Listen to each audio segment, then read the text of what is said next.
안녕하십니까. 시편 42편 1절 말씀부터 읽겠습니다. 고라자손의 맞서길 영장으로 한 노래. 하나님이여 사슴이 시냇물 찾기에 갈급한 같이 내 영혼이 주를 찾기에 갈급하나이다. 내 영혼이 하나님 곧 생존하시는 하나님을 갈망하나니 내가 어느 때에 나아가서 하나님 앞에 배울고 사람들이 종일 나더러 하는 말이 네 하나님이 어디 있느뇨 하니 내 눈물이 주야로 내 음식이 되었도다. 내가 전에 성의를 지키는 무리와 동행하여 기쁨과 찬송의 소리를 바라며 저희를 하나님의 집으로 인도하였더니 이제 이 일을 기억하고 내 마음이 상하는도다. 내 영혼아 네가 어찌하여 낭망하며 어찌하여 내 속에서 불안하여 하는고. 너는 하나님을 바라라. 그 얼굴의 도우심을 인하여 내가 오히려 찬송하리로다. 여기 말씀까지 읽었습니다. 표제부에 고라자손의 마서길이라고 되어 있습니다. 고라자손은 성전에서 찬양을 담당했던 레위 지파의 후손들입니다.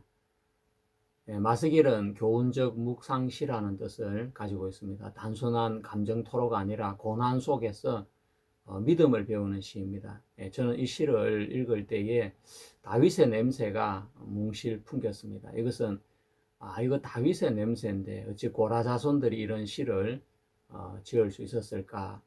그래서 읽고 또 읽었습니다.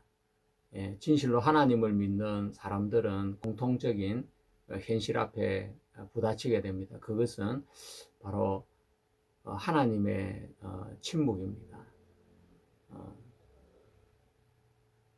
하나님은 믿는 신자의 현실 앞에서 침묵할 때가 너무나 많은 것입니다. 특히 위기 상황에서 하나님이 침묵하실 때 신자들은 눈물을 흘리면서 하나님을 간절히 더 찾을 수밖에 없는 것입니다. 고라자손은 다윗처럼 말을 하게 됩니다. 내가 어느 때에 나아가서 하나님 앞에 배울고 사람들이 종일 나더러 하는 말이 네 하나님이 어디 있느뇨 하도다. 이것은 다윗의 시편에서 우리가 익숙하게 만났던 문장인데 이 노래를 고라 자손들이 하고 있다는 것은 이것은 바로 모든 믿는 신자들이 공통적으로 느끼는 하나님의 침묵에 대한 신자들의 부르짖음이라고 할 수가 있겠습니다. 하나님이 우리가 기도할 때마다 응답해 주신다면 이런 문장이 왜 만들어졌겠습니까? 한 번은 제 조카가 목사님에게 질문을 했습니다. 목사님, 목사님 설교 중에 하나님은 내 모든 기도를 다 들어주셨다고 하시는데 그 말씀이 이해가 안 갑니다. 그때 목사님이 죽어가는 어떤 형제를 위해서 살게 해달라고 기도를 드렸는데 결국 그 형제는 병을 이기지 못하고 세상을 떠나고 말지 않았습니까? 하고 그렇게 말을 하니까 목사님은 이렇게 답을 했습니다. 하나님은 내 모든 기도를 다 들어주셨어 라고 외마디로 말을 마쳤는데 저는 그 말을 오랜 시간 동안 생각을 하게 되었습니다. 그 말은 틀린 말은 아니지만 오해를 불러일으킬 수 있는 그런 말이 분명합니다. 왜냐하면 그 형제가 죽은 것을 우리 조카가 분명히 목격을 했기 때문에 그렇습니다. 그래서 그 이야기는 약간 억지나 또 궤변처럼 들릴 수 있는 말이 됩니다. 어떻게 이야기를 해야 올바른 대답이 되겠습니까? 하나님은 그래 하나님은 우리의 기도를 다 들어주셨다네. 하지만 내가 기도한 대로 들어주지 않으시고 하나님 그분이 원하시는 대로 내 기도를 들어주셨네. 이렇게 답을 해야 더 정확한 대답이 되리라고 생각이 되어집니다. 우리가 하나님 앞에 어떤 기도를 드릴 때가 많이 있는데 우리가 기도한 대로 하나님은 다 들어주시는 분은 절대 아닙니다. 만약에 그렇게 된다면 진짜 큰일이 생깁니다. 왜냐하면 우리가 기도할 때 올바른 기도를 할 때도 있지만 잘못된 마음으로 기도할 때도 참 많은 것입니다. 하나님 참 저 사람 되게 잘못됐는데 악한데 하나님 저 사람 좀 죽이시면 안 되겠습니까? 라고 만약에 그렇게 기도를 했다면 그 사람이 하나님이 일하셔서 죽게 된다면 그 가족들은 또 얼마나 슬퍼하고 고통스러워 하겠습니까? 예, 그래서 하나님이 그 기도를 들으시고 그 사람이 죽게 된다면 그 가족들의 슬픔은 얼마나 크고 또 그 사람에게는 돌이킬 수 있는 기회가 없기 때문에 얼마나 안타까운 사정이 되겠습니까? 예, 우리가 또 그런 상황을 보고 하나님 제가 잘못 기도했습니다. 그 사람 죽였지만 좀 살려주십시오. 그 죽이지는 말고 아주 어렵게 하셔가지고 하는 일마다 망하게 하시고 실패하게 하시고 또 몹쓸 병에 걸려서 고생하다가 죽어가게 해주십시오. 또 그렇게 우리가 기도를 바꾸어서 기도한다면 또 하나님이 그 기도를 들어주신다면 또 어떤 일이 생기겠습니까? 자, 그래서 우리가 기도한 대로 하나님이 다 들어주시면 진짜 큰일이 생기게 되는 것입니다. 그러면 우리는 기도하기 전에 먼저 내가 한 기도가 어떤 결과를 불러올 것인지, 정말 이 기도가 맞는지 틀린지 꼼꼼히 생각을 하고 따져봐야 되지 않겠습니까? 하나님이 우리 기도를 들어주시는 건 너무 분명한데 기도한 대로 들어주시는 것이 아니라 어떤 때는 내가 원하는 대로가 아니라 더 좋은 방향으로 또 하나님이 뜻하신 방향으로 응답을 해 주시는 것입니다.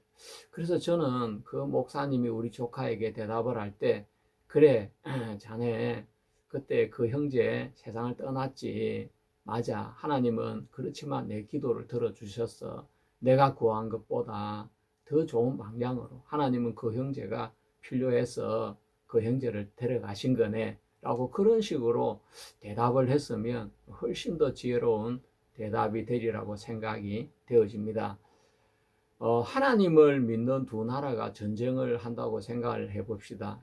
그래서 그 나라가 전쟁에 승리하기를 위해서 하나님 앞에 기도를 합니다. 하나님, 우리나라가 저 나라와 싸워서 이기게 해주십시오. 예, 서로 그렇게 기도하는, 그럼 하나님은 누구 기도를 들어주셔야 되겠습니까? 그러면 전쟁에서 비기도록 해야 되겠습니까? 예, 똑같은 예로 하나님을 믿는 두 팀이 축구 경기를 하는데 서로 이기게 해달라고 하나님 앞에 기도를 한다면 하나님은 누구의 기도를 들어주셔야 되겠습니까? 어느 팀이 이겨야 되겠습니까? 그럼 지는 팀은 우리 기도했는데 하나님 지게 했잖아. 무슨 이런 하나님이 있어. 이렇게 생각을 한다면 하나님을 믿을 수 없게 되는 것입니다. 어떤 자매님이 저한테 이야기를 했습니다. 자기가 성경 말씀을 읽다가 주 예수를 믿어라. 그래야면 너와 내 집이 구원을 얻으리라 해서 자기는 그 말씀을 하나님의 약속으로 믿었다고 합니다. 그리고 하나님 앞에 기도를 하면서 자기의 모든 가족들이 특히 믿지 않은 아버지가 구원을 받기를 기도했는데 근데 참 불행하게 그 아버지는 돌아가시는 순간까지 복음을 받아들이지 않고 믿지 않고 세상을 떠났다고 합니다. 그래서 그 자매님은 그 사건을 계기로 시험이 들게 되어지고 주님과 멀어져서 교회를 나오지 않게 되었다는 것입니다. 왜 하나님이 내가 말씀을 믿으면 믿는 대로 다 이렇게 이루어 주신다고 해놓고 믿었는데도 안 이루어 주시는 거야. 하나님은 이랬다 저랬다 하시는 분 같아. 그러면서 오히려 하나님을 향한 불신을 가지고 하나님을 멀리하는 것을 보았습니다. 그 자매님만 그러겠습니까? 많은 사람들이 하나님이 자기가 믿은 대로, 자기가 구한 대로 다 들어주셔야 그분이 하나님이라고 생각을 하는 것입니다. 그것은 절대 잘못된 마음인 것입니다. 자, 오늘 우리가 읽은 이 시편을 읽어보면 다윗의 기도에나 고라자손의 기도에서 이런 표현들이 나오고 있지 않습니까? 사슴이 시냇물을 찾기에 갈급함 같이 내 영혼이 하나님을 찾기에 갈급하나이다. 예, 이 말은 정말 하나님이 우리가 구한 걸 바로바로 그대로 응답해 주신다면 왜 이런 문장이 등장을 하겠습니까? 이때 우리의 마음에 링컨 대통령의 말이 떠오르게 되는 것입니다. 어떤 한 사람이 대통령에게 와서 하나님이 우리 편이 되어서 이번 전쟁에서 이기게 같이 기도해 주십시오라고 링컨 대통령에게 이야기를 하니까 링컨 대통령이 말을 했다고 합니다. 하나님이 우리 편이 되게 해달라고 기도하지 말고 우리가 하나님의 편이 되게 해달라고 기도해야 됩니다라고 대통령이 이야기를 했다고 합니다. 예, 그 대답은 정말 올바른 방향을 이야기해 주고 있지 않습니까? 예, 모든 사람이 하나님이 자기 편이 되게 달라고 기도한다면 도대체 하나님은 누구 편이 되고 어디에 서야 되겠습니까?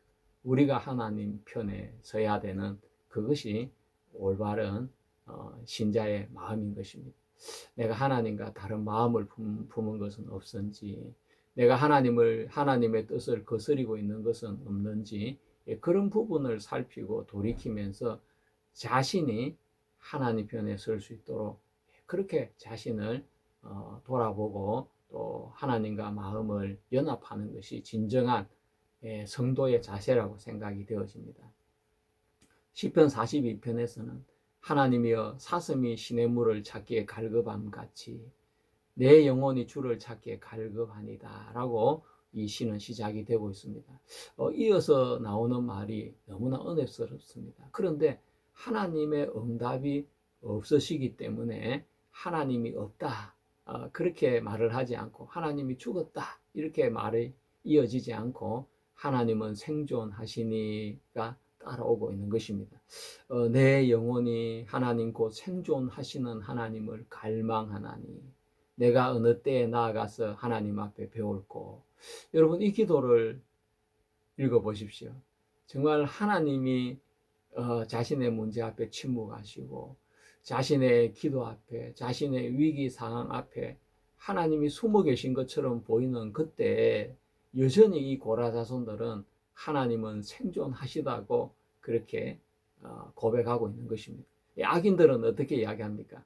하나님은 안 계시다. 하나님은 없다. 그러면서 아예 하나님을 마음에서 지워버리고 자기가 원하는 욕망대로 생각대로 활동을 하게 되어지는 것입니다. 계속 이어서 이 시를 읽어보면 시편에 밝히고 있지 않지만 고라 자손들에게는 주의 파도와 물결이 바로 고난의 모습으로 계속해서 밀려오고 있는 것을 노래하고 있습니다. 주의 파도와 이 물결이라는 이 표현은 원수의 파도도 아니고 또 우연히 생긴 파도도 아니고 자기 실수의 결과도 아닌 것입니다. 하나님께서 주권적으로 고난이라는 파도를 계속해서 고라 자손들에게 허락을 하고 있다는 것입니다.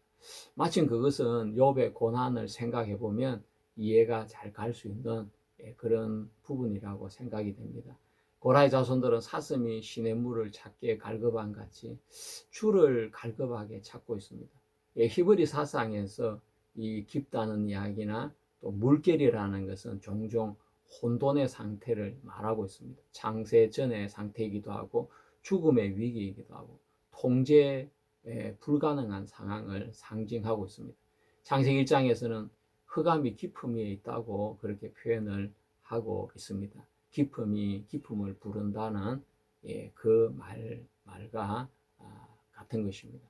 통제 불가능한 상황이 연쇄적인 충돌을 불러오고 있는 것을 의미하고 있습니다. 인생이 한 번의 위기로 무너지는 것이 아니라 더 고통스러운 것들이 계속해서 연속적으로 위기로 몰아치고 있는 상태를 설명해주고 있는 글인 것입니다. 주의 파도와 물결이라고 고라 자손들은 이야기를 하고 있습니다. 이 주의 파도와 물결은 원수의 압제라는 형태로 나타나게 되어지는데 그러나 시인은 그 압제 너머에 하나님의 주권을 보고 인정을 하게 되어집니다. 하지만 그는 무너지지 않고 있습니다. 특히 4절 말씀과 연결해서 보면 그는 영적인 사역의 중심에 있는 사람이고 지도자 계층의 사람인 것을 알 수 있습니다. 그러므로 이 파도는 단순히 삶의 어려움이 아니라 하나님과의 관계가 무너진 것 같은 체험을 말해주고 있습니다. 그런 고난은 욥에게도 다윗에게도 있었습니다. 욥은 고난 속에서 친구들이 와서 끊임없이 욥의 속을 뒤집어 엎어 놓는 이야기를 하게 됩니다. 그래서 욥은 자신을 변호하고 하나님께 질문을 계속해서 던지면서 정말 하나님의 은혜를 구하는 모습을 볼 수가 있습니다. 고라의 자손은 욥과 달리 하나님을 갈망하고 있습니다. 밤에는 찬송과 기도로 이어지는 것을 노래하고 있습니다. 그런데 이 시의 시대적인 배경이 뭔가라고 저는 곰곰이 생각을 해봤는데 성경에 아무리 찾아봐도 다윗 시대에 적혔을 이 시가 아, 고라의 자손들에게 이런 고난이 있었는가 생각을 해보면 압살롬 반역 사건을 떠올리게 되었습니다. 반드시 그 사건이라고 확정할 수는 없지만 이 시에 등장하는 여러 가지 정황이나 또 여러 문장들을 생각해 볼 때 가장 맞아 떨어지는 시대적인 배경이 압살롬 반역 사건이 아닌가라고 추측이 되어집니다. 자, 우리가 압살롬 반역에 어떤 일이 있었습니까? 그들은 압살롬 반역이 일어나면서 예루살렘을 급하게 떠나게 되어집니다. 또 언약궤를 모시고 오는 제사장의 무리를 다시 돌려보내는 이야기가 사무엘상에 나오고 있습니다. 그러니까 성전에서 그들은 단절되게 된 것입니다. 이 부분은 시편 42편 4절에 무리를 인도하여 하나님의 집에 갔더니라는 이 표현과 아주 일치한 표현이 되어집니다. 압살롬 반역 때 레위 지파에게도 고난이 찾아왔습니다. 그들은 다윗 왕을 따라 압살롬을 피해 도주를 해야 했기 때문에 과거의 예배의 기억이 현재의 고통과 대비가 되어 질 수밖에 없는 것입니다. 그러면서 다윗이 도망갈 때 시므이가 온갖 악한 말로 비난과 저주를 하게 되어집니다. 피 흘린 자여 피 흘린 자여 가거라 가거라 하면서 막 이야기를 하는데 이 장면은 시편 42편 3절이나 10절에 네 하나님이 어디 있느냐 하는 정서와 아주 유사한 표현이라 할 수 있겠습니다. 왕이 도망을 가고 있는데 그와 함께하는 고라 자손들의 마음은 어떻겠습니까? 정말 안타깝고 비참하고 야, 다윗과 함께했던 하나님 도대체 어디 계신 거야? 또 우리와 함께했던 하나님 도대체 어디 계신 거야? 하면서 그런 마음이 들 수 있는 상황인 것입니다. 하지만 다윗은 시므이의 저주를 들으면서 여호와께서 그에게 명하신 것이다라고 이야기를 하는 것입니다. 이것은 무엇을 말하고 있겠습니까? 그것은 이 고난이 하나님으로 말미암아 허락되어진 고난이라는 것을 다윗이 인정을 하고 있는 것이고 고라 자손 역시 그 고난은 주께서 허락하신 파도다고 바다 물결이라고 그렇게 표현을 하고 있는 것입니다. 자, 시편 42편 7절에서 주의 폭포 소리에 깊은 바다가 서로 부르며 주의 파도와 물결이 나를 음몰하도소이다. 바로 이 문장의 구조와 정확하게 맞아 떨어지는 신앙의 구조가 다윗의 입을 통해서 나타나고 있는 것입니다. 야, 시므이가 저 저주하는 거 하나님이 명하신 것이야. 그러니까 이번 시므이의 입을 통해서 나오지만 하나님이 허락하신 주의 파도이고 주의 물결이기 때문에 다윗은 그 시므이의 저주와 비난을 온몸으로 온 마음으로 다 받아들일 수밖에 없는 것입니다. 시편 42편에서는 헤르몬과 또 요단과 미살 산이 등장을 하는데 이것은 바로 예루살렘 북쪽 지역에 있는 지역들입니다. 압살롬 사건 때 다윗이 요단을 건너서 피신했던 점과 지리적으로 어느 정도 맞아 떨어지고 있는 것입니다. 그래서 완전히 단정할 수는 없지만 압살롬 반역 시기의 정서와 매우 가깝다고 표현할 수밖에 없는 것입니다. 찬송을 인도하는 고라 자손들의 시는 다윗을 따라 신앙 공동체를 이루었던 고라 자손들의 경험이기도 하지만 또한 이스라엘의 왕인 다윗의 경험을 배경으로 해서 이 시가 지어졌을 가능성도 상당히 큰 것입니다. 찬송을 인도했던 고라 자손들의 시는 다윗을 따라 신앙 공동체를 이루었던 고라 자손들의 경험이기도 하지만 또한 이스라엘의 왕인 다윗의 경험을 바탕으로 해서 이 시가 지어졌을 가능성이 큽니다. 다윗 당시 압살롬의 반역은 단순한 정치적인 사건이 아니었습니다. 아들의 배신이었고 백성이 마음을 또 떠나가고 왕권이 붕괴되고 언약이 무너지는 그런 위기의 순간이었습니다. 이 상황은 단순한 도피가 아니라 하나님의 약속이 무너지는 같은 순간이었습니다. 그래서 사람들은 묻는 것입니다. 네 하나님이 어디 있느냐? 너를 왕으로 세운 하나님 어디 계시냐? 이 질문은 왕권을 향한 질문인 동시에 언약을 향한 질문이기도 한 것입니다. 다윗의 고난이 고라 자손의 고난이 되었습니다. 다윗의 시련이 언약 공동체인 리더인 고라 자손의 시련이 된 장면인 것입니다. 우리는 시편 42편과 시편 43편을 보면 이 두 시가 나란히 연결이 되어져 있는 하나의 시라는 것을 알 수가 있습니다. 특히 후렴 부분이 반복되고 있는 걸 볼 수 있습니다. 내 영혼아 네가 어찌하여 낭망하며 어찌하여 내 속에서 불안해하는고 너는 하나님을 바라라 나는 내 얼굴을 도우시는 내 하나님을 오히려 찬송하리로다. 이 후렴이 시편 42편에도 두 번씩 나오고 시편 43편에도 등장을 하게 되어지는 겁니다. 그래서 이 시는 1절부터 4절까지는 하나님을 향한 갈망, 5절에는 자기 영혼을 향한 설교 내지는 다짐, 6절에서 10절까지는 깊은 절망과 원수의 조롱이 노래되고 있고 11절에는 다시 자기 자신을 격려하는 믿음을 다지는 그런 구절이 노래가 되고 있습니다. 요동치는 감정의 파도 속에서 믿음의 중심을 잡는 그런 시라고 볼 수가 있겠습니다. 고라 자손들은 레위 지파의 예배 인도자들이었습니다. 그들의 정체성은 성전과 왕권의 질서 안에서 존재하는 것입니다. 압살롬의 반역은 단순한 정치적 사건이 아니라 왕권의 붕괴, 예루살렘의 위기, 언약 질서의 흔들림이 되었습니다. 왕이 흔들리면 예배도 흔들리고 그렇기 때문에 그들의 고통은 직접 박해가 아니었지만 언약으로 세워진 왕의 위기에 대한 영적 고통일 수밖에 없는 것입니다. 무리를 인도하여 하나님의 집에 갔더니 라는 이 표현은 이 말은 단순한 예배의 해상이 아닙니다. 예배를 인도했던 사람들이 지금은 성전에서 멀어져 있다는 그 표현인 것입니다. 그래서 마침 압살롬 반역과 연결해서 생각해 보면 그들은 다윗을 따라 예루살렘을 떠났다는 증거인 것입니다. 성전 중심의 예배 질서가 흔들리고 있는 것입니다.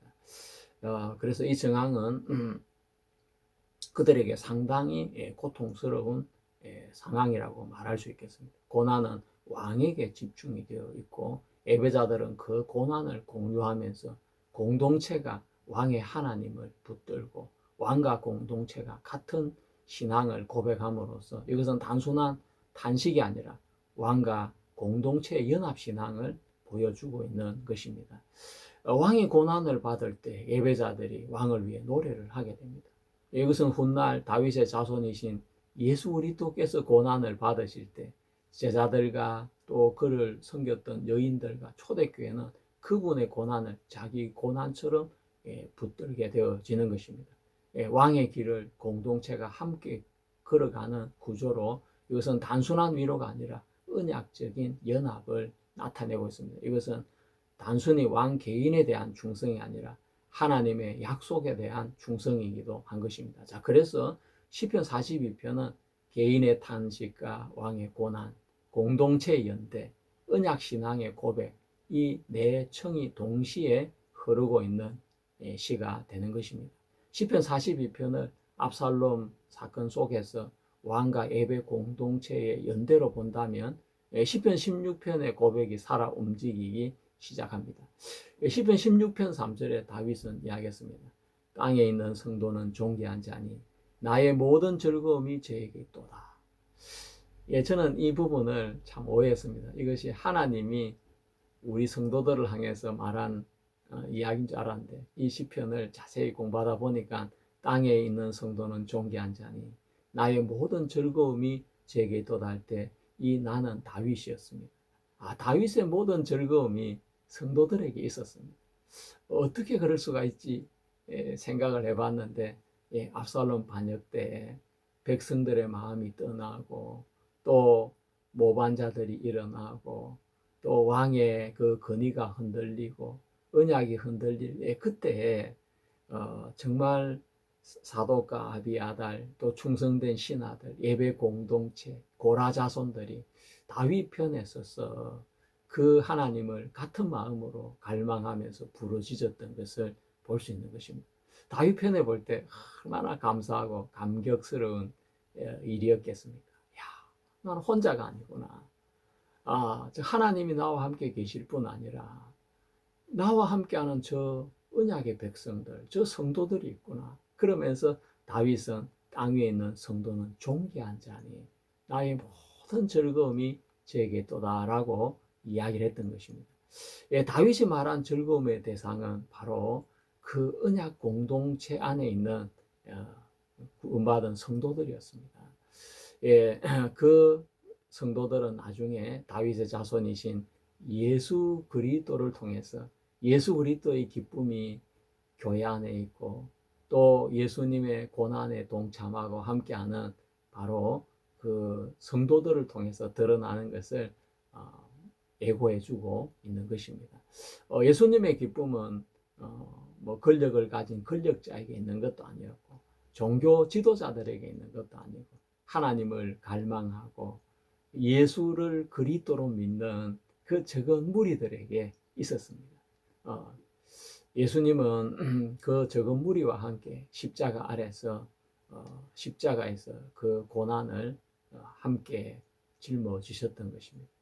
다윗의 고난을 짊어진 고라자손의 노래는 결국 다윗의 자손이신 예수 그리스도의 고난에 참여한 교회의 노래로 완성이 되어지는 것입니다. 자, 우리가 마지막으로 유대 전통 미드라시에서 어떻게 이 시를 읽었는지 한번 보고 또 전통적인 기독교 신학자들은 어떻게 이 시를 해석했는지 보고 마치겠습니다.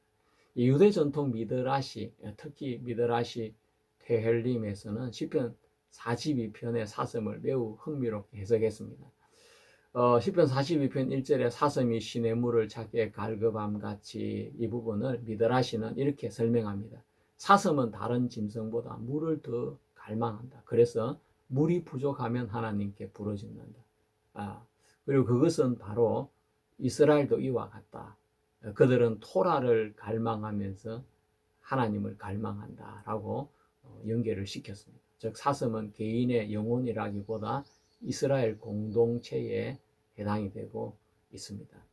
또 다른 미드라시 해석은 내 영혼이 하나님을 갈망한다를 성전에서 쫓겨난 이스라엘의 고백을 읽었습니다. 특히 바벨론 포로기와 연계를 합니다. 그들에게 가장 큰 고통은 땅의 상실보다 성전의 상실이었습니다. 그래서 언제 내가 하나님 앞에 나아갈 거는 언제 다시 예루살렘으로 올라갈 수 있을 거라는 의미가 되어지는 것입니다. 예, 탈무드에서는 시편 42편을 자주 기도와 연결을 했습니다. 특히 내 영혼이 하나님 곧 살아계신 하나님을 갈망하나니라는 구절을 행식적인 종교와 살아있는 하나님을 구별하는 본문을 읽었습니다. 랍비들은 말합니다. 그는 하나님의 선물을 구한 것이 아니라 하나님 자신을 구했다. 이 점을 매우 중요하게 생각했습니다. 시인은 문제의 해결이나 원수의 제거나 환경의 개선을 먼저 말하지 않았습니다. 먼저 하나님을 찾았습니다. 자, 어거스틴은 시편 42편을 매우 사랑했습니다. 그의 시편 강해에서 시편 42편을 거의 전부 그리스도 중심으로 해석을 했습니다. 어거스틴은 이렇게 말했습니다. 사슴은 병을 죽인다. 그리고 물을 갈망한다. 그와 같이 그리스도인들은 죄를 죽이고 생명수를 갈망한다. 이게 정말 연결이 잘 된 건지 저는 이해가 잘 안 됩니다만 그는 사슴을 그리스도인으로 이렇게 비유를 했고 보았습니다. 그러면서 내 영혼이 하나님을 갈망하나니에 대해서는 하나님이 주시는 것을 갈망하지 말고 하나님을 갈망하라라고 이야기를 했습니다. 하나님보다 선물을 사랑하는 신앙을 경계했습니다. 특히 어거스틴은 언제 내가 하나님 앞에 나아갈 거를 최종적으로 천상 예루살렘에 대한 갈망으로 해석했습니다. 즉 현재의 모습은 순례자의 모습이고 미래의 하나님의 나라가 진정한 성도의 본향이라고 그는 읽었습니다. 루터의 해석은 시편 42편을 영적인 공격, 영적인 시련의 대표 본문으로 읽었습니다. 특히 루터는 5절을 중요하게 보았습니다. 내 영혼아 네가 어찌하여 낭망하느냐. 이 부분을 신자는 자기 자신에게 설교해야 된다. 이렇게 그는 이야기를 하면서 이 이야기는 아주 유명한 이야기가 되었습니다. 시인은 하나님께 말하다가 갑자기 자기 영혼에게 말을 하게 되었습니다. 루터에게 믿음은 감정이 아닙니다. 하나님의 약속을 붙잡는 것이고 따라서 슬픔이 와도 믿음은 계속 하나님을 붙드는 것입니다. 칼뱅은 시편 42편의 첫 절을 시인은 하나님을 잃은 것이 아니라 하나님을 더 깊이 원한다라고 그는 해석하면서 칼뱅은 살아계신 하나님에 주목을 합니다. 외적인 상황은 하나님 죽은 것처럼 보이지만 그러나 믿음은 하나님이 살아계신 것을 본다고 그는 해석했습니다. 칼뱅은 네 하나님이 어디 있느냐 이 부분은 사탄의 가장 오래된 공격 방식으로 보았습니다. 즉 하나님의 존재를 부정하는 것이 아니라 하나님의 사랑을 의심하게 만드는 것이라고 하면서 욥기와 연결을 시켰습니다. 존 웨슬리는 시편 42편을 신자의 내적인 갈망으로 읽었습니다. 웨슬리의 설교와 주석에서 살아계신 하나님을 그는 반복해서 말하고 있습니다. 참된 신앙은 교리만으로 만족하지 않는다. 살아계신 하나님을 경험하기를 원한다. 그래서 웨슬리 전통에서는 시편 42편을 성화의 갈망과 하나님의 임재에 대한 갈망으로 해석을 하고 있습니다. 찰스 스펄전은 다윗의 보물 창고에서 시편 42편을 아주 길게 다루고 있습니다. 그는 첫 구절을 이렇게 말합니다. 은혜가 깊은 사람일수록 하나님을 더 갈망한다. 즉 영적인 갈증은 신앙의 부족이 아니라 오히려 건강한 신앙을 증거라고 그는 말을 했습니다. 5절에서 5절을 그는 이렇게 유명하게 말을 했습니다. 마치 두 사람이 있는 것처럼 시인은 자기 자신에게 말을 한다. 믿음이 두려움과 논쟁을 하고 소망이 슬픔과 논쟁을 한다고 그는 말을 했습니다. 또 깊은 바다를 부른다. 이 부분에 대해서는 고난이 연속적으로 몰려오는 상태로 스펄전은 해석을 했습니다. 한 물결이 지나가기도 전에 또 다른 물결이 몰려온다. 그 물결은 고난의 물결을 말하고 있습니다. 그 물결은 하나님의 물결입니다. 당신의 물결과 당신의 파도라고 시인은 말을 했는데 그래서 고난도 하나님의 주권 안에 있다는 것을 말해주고 있는 것입니다. 자, 그래서 정리를 해보면 미드라시에서는 시편 42편을 성전을 잃은 이스라엘의 갈망으로 보았고 탈무드에서는 하나님의 선물보다 하나님을 찾는 기도로 보았고 어거스틴은 하나님 그분 자신을 향한 하나님 그분을 향한 영혼의 갈망을 이야기를 했고 루터는 낙심한 영혼에게 자기 자신을 향해 설교를 하는 그 믿음을 말을 하고 있고 칼뱅은 하나님의 침묵 속에서도 살아계신 하나님을 붙드는 믿음을 말을 했습니다. 웨슬리는 살아계신 하나님을 체험하려는 갈망으로 보았고 스펄전은 영적인 우울 속에서도 자기 영혼을 향해 복음을 선포하는 믿음이라고 말을 하고 있습니다. 자, 시편 42편 말씀을 같이 생각하는 시간이 되었습니다. 여러분께서도 고난의 파도가 계속해서 밀려올 때 낙심하지 마시고 시편의 말씀처럼 여러분 스스로를 향해 말씀하시게 되길 바랍니다.